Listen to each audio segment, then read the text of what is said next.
नमस्कार. माझ्या या चॅनलवर मी तुम्हा सगळ्यांचं खूप मनापासून स्वागत करते. आज मी बनवणार आहे मिक्स डाळीचे वडे. आता वडे बनवलेला व्हिडिओ मी या अगोदरसुद्धा माझ्या चॅनलवर टाकलेला होता, परंतु आज जे वडे बनवले आहेत ते थोड्याशा वेगळ्या पद्धतीने बनवले आहेत. आजचा हा व्हिडिओसुद्धा तुमच्याबरोबर शेअर करत आहे. तर मैत्रिणींनो, व्हिडिओ संपूर्ण नक्की पहा. व्हिडिओ आवडला तर प्लीज माझा चॅनल नक्की सबस्क्राईब करा. आज मी 1 किलो मुगाची डाळ घेतली आहे, अर्धा किलो हरभरा डाळ घेतली आहे, मटकीची डाळ अर्धा किलो घेतली आहे व उडीदाची डाळसुद्धा इथे मी थोडीशी वापरणार आहे. अशा 4 प्रकारच्या डाळी मी इथे घेतलेल्या आहेत. आता डाळी मी स्वच्छ निवडून घेणार आहे. मटकीची डाळ अर्धा किलो, हरभऱ्याची डाळ अर्धा किलो, मुगाची डाळ 1 किलो आणि उडीदाची डाळ आहे ती फक्त अर्धी वाटी इथे मी वापरणार आहे. उन्हाळ्यामध्ये वर्षभर टिकणारे पदार्थ आपण बनवून ठेवतो. पापड्या, कुरडया, वडे हे सर्व पदार्थ आपल्याला करावे लागतात. उन्हाळ्याच्या वाळवणामधील पदार्थ म्हणजे हा वडे. वडे म्हणतात याला किंवा कोणी सांडगे असं सुद्धा म्हणतात. तर वर्षभर हे वडे टिकतातच, परंतु आपण 6 महिने तरी हे वडे भाजीला अगदी सहज वापरू शकतो. घरामध्ये भाजीला जर काही नसेल तर या वड्याची भाजी खायला अगदी छान लागते. सर्व डाळी स्वच्छ निवडून 2 वेळा पाण्याने धुवून घेतल्या व त्यानंतर रात्रभर इथे या डाळी भिजत ठेवल्या आहेत. आता सकाळी या डाळी छान भिजलेल्या आहेत. आता वडे बनवण्यासाठी मी इथे साहित्य घेतलेलं आहे. आपल्याला जास्त प्रमाणात लसूण घ्यायचं आहे. या अगोदर जे वडे बनवले होते त्यामध्ये मी फक्त लाल तिखट वापरलं होतं. आज मी हिरवी मिरची यामध्ये वापरणार आहे. इथे मी 2.5 चमचे जिरे घेतले आहेत व 1 चमचा ओवा घेतलेला आहे.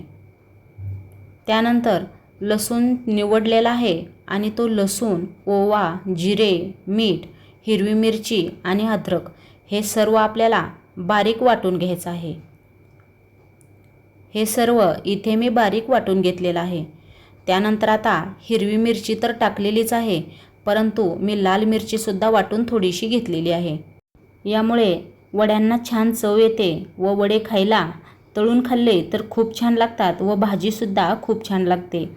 आता रात्रभर भिजलेल्या डाळी आपल्याला मिक्सरमधून थोड्याशा जाडसर अशा वाटून घ्यायच्या आहेत. आता सर्व साहित्य मी इथे घेतलेलं आहे. बारीक चिरलेली कोथिंबीर आहे, हळद आहे, त्यानंतर मीठ आहे, वाळलेले सुक्या मिरचीची पावडर करून घेतलेली आहे, लसूण, अद्रक, जिरे, ओवा आणि मीठ बारीक करून घेतलेलं आहे. एवढं साहित्य आपल्याला पुरेसं आहे. आता सर्व डाळीच्या वाटून घेतलेल्या आहेत त्यामध्ये हे सर्व साहित्य आपण टाकून छान पीठ मळून घेऊया. मी माझ्या ह्या चॅनलवर अशा प्रकारचे व्हिडिओ जे आपल्या जुन्या आई आजी बनवायच्या त्याच पद्धतीने मी ते बनवून तुम्हाला दाखवत आहे. व्हिडिओ खरंच आवडत असतील तर प्लीज माझा चॅनल नक्की सबस्क्राईब करा. आता पीठ मळताना एक काळजी घ्यायची आहे. आपण कोणतंही पीठ मळताना भांडं स्टीलचंच वापरायचं आहे. स्टीलची भांडी का वापरायची तर ॲल्युमिनियमची भांडी पटकन काळी पडतात. आपण गॅसवरती ॲल्युमिनियमच्या भांड्यात काही केलं तरी ते पटकन काळं होतं किंवा जास्त वेळ त्या भांड्यामध्ये काही ठेवलं तरी पटकन काळं होतं. त्यासाठी स्टीलच्या भांड्याचा वापर कोणतंही पीठ मळताना आपण करायचा आहे. पीठ मळून छान असं तयार आहे. आता इथे वडे करून घेऊया. तर मैत्रिणींनो, तुम्हीसुद्धा अशा प्रकारचे वडे नक्की करून पहा. आजचा हा व्हिडिओ कसा वाटला मला कमेंटमध्ये नक्की सांगा आणि व्हिडिओ जर आवडला असेल तर प्लीज माझा चॅनल नक्की सबस्क्राईब करा.